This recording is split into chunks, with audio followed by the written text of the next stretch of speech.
అండి, అందరూ ఎలా ఉన్నారు? బాగున్నారా? నేను కూడా చాలా బాగున్నాను. ఈరోజు వచ్చేసి ఇంకో మంచి వీడియోతో మీ ముందుకైతే వచ్చేసాను అనమాట.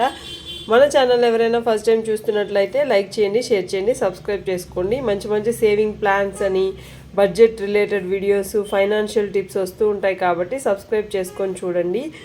సో మంచి మంచి వీడియోస్తో మీ ముందుకైతే వస్తూ ఉంటాను. సో సేవింగ్స్ అనేది ప్రతి ఒక్కరి లైఫ్లో చాలా ఇంపార్టెంట్ అండి.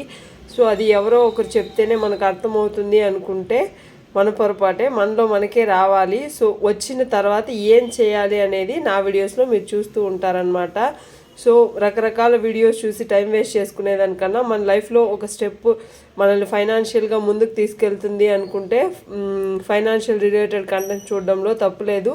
సో వీడియోని ఎండ్ వరకు చూడండి. నాకు కొన్ని టిప్స్ అయితే మీతో షేర్ చేస్తాను. సో వీడియోలోకి అయితే వెళ్ళిపోదాం. సేవింగ్ ప్లాన్ 2025 ఇంకా 2025 వచ్చేస్తుంది కాబట్టి సో మనం ప్లానింగ్ అయితే స్టార్ట్ చేయాలి సేవింగ్స్ గురించి. సో ఏది స్టార్ట్ చేసినా స్టార్ట్ చేయకపోయినా మనీ ఉంటేనే మనకైతే వాల్యూ అయితే ఇస్తారు. సో కాబట్టి సో వచ్చిన మనీని వేస్ట్గా ఖర్చు పెట్టేయకుండా మనం ఎలా అలా సేవింగ్స్ చేస్తే మనకు రేపు ఫ్యూచర్ ఉంటుందో, ఫ్యూచర్లో డబ్బుల గురించి మనం ఆలోచించకుండా ఉంటామో అలా ఒకసారి మైండ్లో ఆలోచించుకొని సేవింగ్స్ అయితే స్టార్ట్ చేయండి. First RD. ఇప్పుడు చాలామంది మనీని వేస్ట్గా ఖర్చు పెట్టేస్తూ ఉంటారు మన అకౌంట్లో ఉంటే. అదే కానీ ఒక ఆర్డీ తీసేసుకోండి, పోస్ట్ ఆఫీస్లో ఆర్డీ వేయండి, ఒక బ్యాంక్లో ఆర్డీ తీసుకోండి. సో 10K అందుకు పంపించేయండి. మీకు ఎందుకు సేవ్ అవ్వదు? 10K వచ్చి మీకు మంత్ ఆర్డీ వేసేసారనుకోండి, రేపు 1 ఇయర్కి వేస్తారా, 2 ఇయర్స్కి వేస్తారా, అది మీ ఇష్టం. సో పలానా నెలలో మీకు డబ్బులు కావాలి అనుకుంటే ఆ నెలకి మీరు ఆర్డీ అయితే వేసేసుకోండి. నెక్స్ట్ వచ్చేసి గోల్డ్ చిట్ అయితే కన్ఫామ్గా కట్టండి. మన ఆడవాళ్ళకి గోల్డ్ మీద ఉన్న ఆసక్తి ఇంకా దేని మీద ఉండదు కాబట్టి సో గోల్డ్ చిట్టి కట్టి కూడా మీరు గోల్డ్ కొనుక్కోండి. లేదు మాకు మనీ ఎక్కువ సేవ్ చేయాలండి అంటే కాయిన్స్ రూపంలో అయితే కొని పెట్టుకోండి. సో కాయిన్స్కి అయితే మేకింగ్ ఛార్జెస్ కూడా ఉంటుంది. సో ఒకసారి చూసి GST ప్లస్ మేకింగ్ ఛార్జెస్ కూడా ఉంటుంది. సో ఒకసారి ఆలోచించండి. చిట్టు కట్టి గోల్డ్ కొంటేనే, గోల్డ్ జ్యువెలరీగా అయితే మీరు కొనుక్కుంటే కొంచెం లాభం అయితే ఉంటుందన్నమాట. లేదు మా దగ్గర ఎక్కువ మనీ ఉంది, మేమైతే గోల్డ్ కాయిన్స్ కొని పెట్టుకుంటాము, రేపు ఫ్యూచర్లో మనీ కావాలి అనుకుంటే అలా కూడా కట్టుకోండి. నెక్స్ట్ పీపీఎఫ్ కూడా కట్టి పెట్టుకోండి. మంత్లీ 1500 to 2500 ఇలా వేసుకోండి. సో పీపీఎఫ్ కూడా మంచి సేవింగ్స్ ప్లాన్ అండి. రేపు మీకు ఫ్యూచర్లో మీ పాపకైతే సుకన్య సమృద్ధి యోజన ఉంటుంది. మీ పాపకి పీపీఎఫ్ కట్టారు, మీ బాబుకైతే పీపీఎఫ్ కట్టి పెట్టుకోండి. తన ఎడ్యుకేషన్కి అయితే బాగా యూజ్ అవుతుంది. Next insurance. ఏదో ఒక ఇన్సూరెన్స్, హెల్త్ ఇన్సూరెన్స్ అని, టర్మ్ ఇన్సూరెన్స్ అని, ఇలా 2 ఇన్సూరెన్స్లు అయితే తీసి పెట్టుకోండి. రేపు ఫ్యూచర్లో ఎలాంటి మనీ ఇబ్బంది రాకుండా ఉంటుంది మన హెల్త్ వైజ్ కానీ. నెక్స్ట్ వచ్చేసి మన లైఫ్లో మనకి ఏదైనా జరిగినా కూడా టర్మ్ ఇన్సూరెన్స్ నుంచి మనకు మనీ అయితే వస్తూ ఉంటుంది. Next retirement plans. ప్రతి ఒక్కరూ 60 ఇయర్స్కి అంతా రిటైర్మెంట్ అయిపోతారు కాబట్టి సో ప్రైవేట్ ఎంప్లాయీస్ ఇంకా ఎక్కువ కూడా వర్క్ చేయాల్సి వస్తుంది, చెప్పలేము.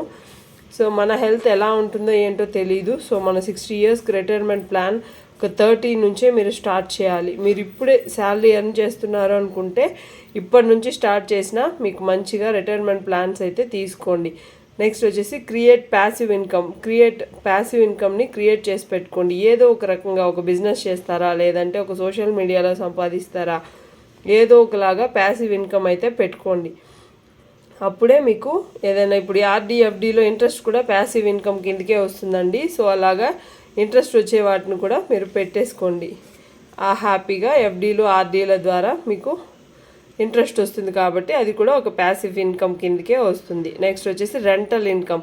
ఏదైనా మీరు ఇల్లు కొన్నప్పుడు రెంట్ వచ్చేలాగానే కట్టుకోండి. ఎందుకంటే తీసుకున్నా లేదంటే మీరు ఒక ల్యాండ్లో ఇల్లు కట్టినా రెంట్ వచ్చేలాగానే మన ఇన్కమ్ పెట్టుకున్నాం అనుకోండి, రెంటల్ ఇన్కమ్ వస్తూ ఉంటుంది. సో మీకు రెంట్ ద్వారా కూడా కొంచెం మనీ అయితే వస్తూ ఉంటుంది కాబట్టి సో ఇల్లు కూడా మీకు ఒక రకంగా యూజ్ అవుతుందన్నమాట మనీ వచ్చేదానికి. సో ఇలా ప్లాన్ చేసుకున్నారనుకోండి మీ లైఫ్ అనేది హ్యాపీగా అయితే ఉంటుంది. So passive income, rental income వచ్చేలాగా మీరు క్రియేట్ చేసి పెట్టుకోండి.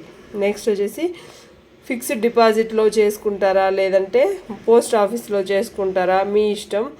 సో ఈ రెండు ద్వారా కూడా మీకు మంచి ఇంట్రెస్ట్తో కూడా కలిపి వస్తుంది. కాబట్టి ఎవరో మనుషులు నమ్మి మనీ ఇచ్చేసి వాళ్ళ వెనకాల పడకుండా వాళ్ళ వెనకాల తిరుగుతూ మా మనీ మాకు ఇవ్వండి అని చెప్పకుండా మన మనీకి సెక్యూరిటీ ఉండాలి, అలాగే గ్యారంటీ కూడా ఉండాలి అనుకుంటే ఇలాంటి స్కీమ్స్లో అయితే మీరు పెట్టుకున్నారనుకోండి, మీకు హ్యాపీగా మనీ అయితే వస్తూ ఉంటుంది విత్ ఇంట్రెస్ట్తో కలిపి.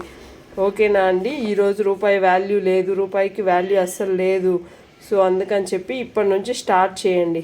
సేవింగ్స్ అనేది స్టార్ట్ చేస్తేనే నెక్స్ట్ ఫ్యూచర్ అనేది బాగుంటుంది. సో ఒకసారి ఇంతవరకు నా వీడియోస్ చూశారు అనుకుంటే మీకు ఈ వీడియో నచ్చిందని నేను అనుకుంటున్నాను.